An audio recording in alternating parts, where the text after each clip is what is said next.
Browns are a better team without Odell Beckham Jr. Not an overreaction. I think this is an overreaction in general. I think Baker's an average quarterback. He's getting carried by the running game of Kareem Hunt and Nick Chubb. I just don't think he's that good of a quarterback in general, and Odell Beckham Jr. isn't the problem, and we'll see that in future games what's going to happen. And I just don't think that Baker Mayfield's the solution. I just think that they need to move on from Baker Mayfield and get rid of him. I feel like if you put when Case Keenum was in, you could see that they still won that game because the running game and the offensive line were so good.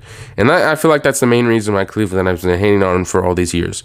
Baker Mayfield really hasn't shown anything that impressive, in my opinion. The Patriots are going to win the AFC East. Overreaction. This is a definite overreaction just because the Bills are not going to let that happen. I feel like a lot of people are overpraising the Patriots, and I just don't think this will happen at all. They're not better than the Bills, and I don't think they will be for a long time. Overreaction. Jordan Love will not be the successor to Aaron Rodgers in Green Bay, which a lot of people think that this is true. I definitely agree with this and say it's an overreaction.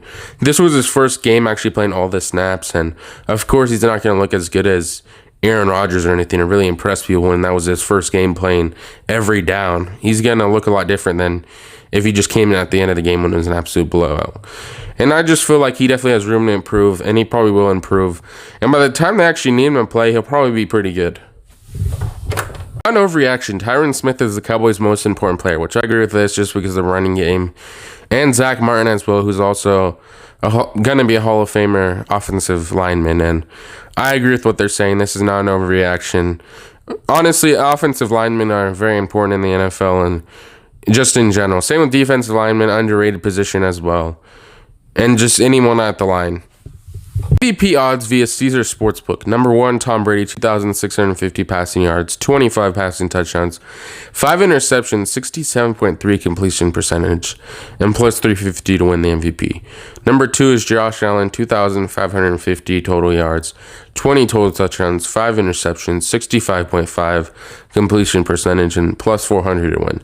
Number 3 is Kyler Murray, 2,403 total yards, 20 total touchdowns, 7 interceptions, 72.7 completion percentage, and plus 500. Which after both the people in this list, they've lost the Packers, and obviously the Bills just lost the Jaguars, so I can see why Tom Brady moved up and how good he's been playing in general. He got his 600th touchdown career in his career, which is honestly insane, in the regular season. And honestly, he just had an insane career. And who do you guys think is going to win the MVP? Do you think it's going to be Tom Brady? Yes or no? I think the Bears are going to beat the Steelers tonight, and it's going to be a very close game. I would say 21-14.